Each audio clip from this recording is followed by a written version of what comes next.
Magandang araw po sa inyo lahat. Ito po si Ram Javier Jr. Pag-usapan po natin construction. May nagtatanong po sa akin.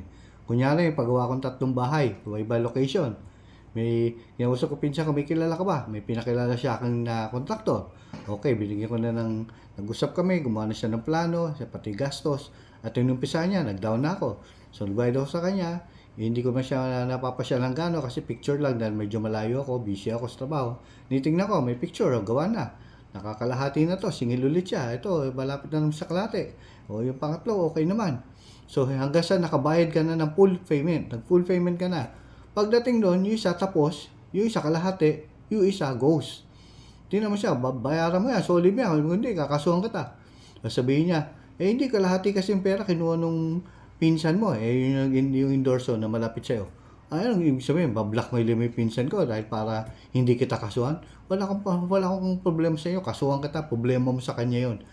Tapos, pag kinasuhan mo siya, buo yung unang project. Okay na ba yun? Hindi, papasuri ko yan kasi duda na ako dyan. Ano kailangan mo dyan para malaman mo na ikaw ay hindi tama yung ginawa niya? Kailangan mo ng expert witness. Sino po yan? Yung iyong industrial engineer na siyang tumitingin doon sa structural engineer na siya ang titingin dyan kung tama. Sabihin niya, sir, kulang bakal nito, kalahati lang. Ang timpla ng semento ito, hindi tama sa specification na binigay sa iyo, na mali ito. Siya ang expert witness mo magsasabi na hindi tama yung ginawa mo. Patitiray mo yung pamilya mo noon. Sasabihin sa iyo, pag tumama sa yung earthquake intensity 3, bagsak to. Papayag ka ba noon? So, kaso siya lahat doon. Yung tatlong yung kasuhan mo siya ng swindle kasi pinaglolo ko kanya di ba?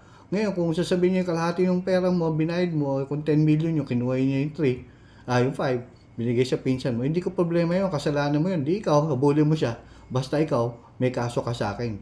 Swindle ang kaso nun. At yun ang kailangan nun, laging merong expert witness para masabi nang ito ay walang nangyari base sa plano mo o hindi naman substandard. Hindi ko hihintayin magiba yung proyekto na yan ng base dahil hindi ko pinapasuri sa expert witness. Yan ang kailangan po natin para makasuhan yung contractor. Sample ko na po sa inyo yan. Yun lamang po. Magandang araw po sa inyo lahat.